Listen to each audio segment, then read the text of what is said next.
pessoal, Atlético 1, Danúbio 2. E aí? Qual é o Atlético que a gente tem que falar? O Atlético consegue vitórias expressivas, como aquela goleada sobre o Cuiabá, a vitória sobre o Internacional, que foi muito sólida, aquele primeiro tempo que era para golear o Vasco, as 4 bolas na trave, e, claro, o jogo do Palmeiras, né? O grande jogo do Atlético na temporada. Só que esse mesmo Atlético joga mal contra o Grêmio, joga mal contra o Juventude, joga mal contra o Ipiranga e agora perde a invencibilidade na arena para o Danúbio, convenhamos, um time modesto, 11º colocado do Campeonato Uruguaio.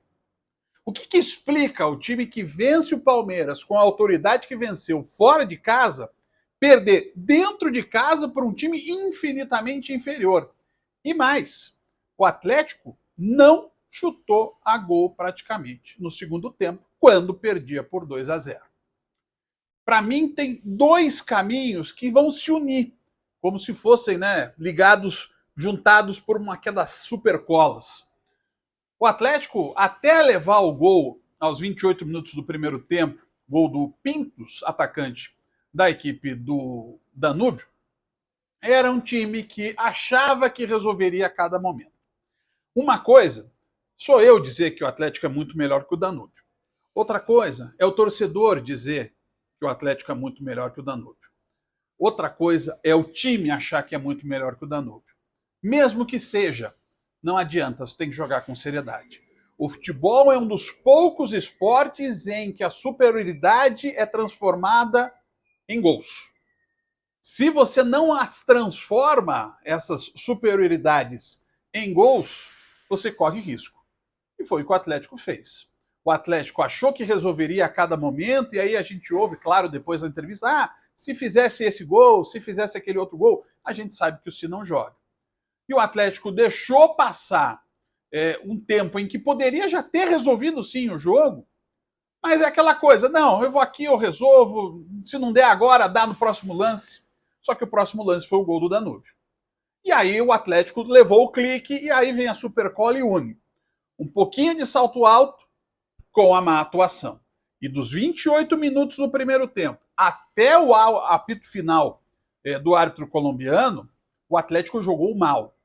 O segundo tempo, em especial, muito mal.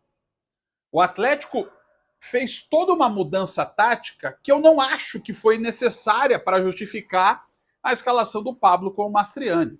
Você fazer uma linha de 3 com o Léo Godoy, que não é exatamente um defensor, um lateral defensor, é mais um lateral apoiador, para você ter o Coelho aberto por um lado, Esquivel pelo outro, Pablo e Zapelli se movimentando e o Mastriani na frente, foi muita mudança tática para você colocar um centroavante. E aí o Atlético não estava encaixado já desde o início do jogo, mesmo tendo chances com o próprio Pablo, com o próprio Mastriani, com o Fernandinho, com o Zapelli, com o Coelho. E eu temo que essa opção, que eu acho muito interessante de ter Pablo e Mastriani juntos, tenha sido largada por conta da atuação ruim do Atlético no jogo dessa noite aqui na Baixada contra o Danúbio. E aí, quando o Atlético toma o gol, o Atlético meio que se apavorou com o jogo e tentou pressionar. Só que daí foi todo mundo pro ataque. Característica, inclusive, do Atlético praticamente no jogo inteiro até o final. E tomou o segundo gol, o gol do Sebastião Fernandes. Quando o Atlético vai para o intervalo perdendo por 2-0, você imagina, é óbvio que vai haver uma mudança. Só que daí o Cuca começou a fazer mudanças que deixaram o Atlético ainda mais desorganizado. Né? Tira o Gamarra, tira o Godoy, daí vai mexendo na estrutura, aí o Coelho volta, depois o Coelho avança, aí o Eric volta, depois o Eric avança, aí o Fernandinho volta, aí o Fernandinho avança, o Alex Santana não sabia onde que ia jogar, o Canóbio, em vez de jogar aberto, jogou perto da área, se embolou com o Pablo e com o Mastriani, apareceu o Dior em campo, o Christian apareceu, o Atlético terminou o jogo com um lateral e um zagueiro, empilhando atacantes até o meio da área. E aí, teve lances quase de pastelão no segundo tempo, em que o Atlético fazia um bate-rebate na área e acabava que não conseguia sequer chutar a gol. O Danúbio quase fez o terceiro, o Atlético acabou descontando com o Diório, mas acabou perdendo, e com justiça. O Cuca foi muito sincero ao falar no final do jogo que o Atlético poderia até empatar, mas que não seria merecido. Não foi. Ah, mas o Danúbio foi brilhante? Não, o Danúbio foi apenas um time eficiente em cima dos erros do Atlético, que foram muitos. E aí eu termino com a mesma pergunta que eu comecei. Qual é o Atlético real?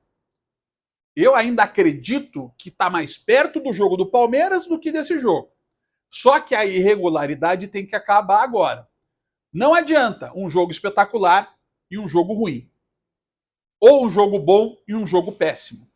Sem regularidade, fica difícil. E essa regularidade, o Atlético tem 2 semanas, já que o Brasileirão foi interrompido, para encontrá-la no CT do Caju. Um abraço.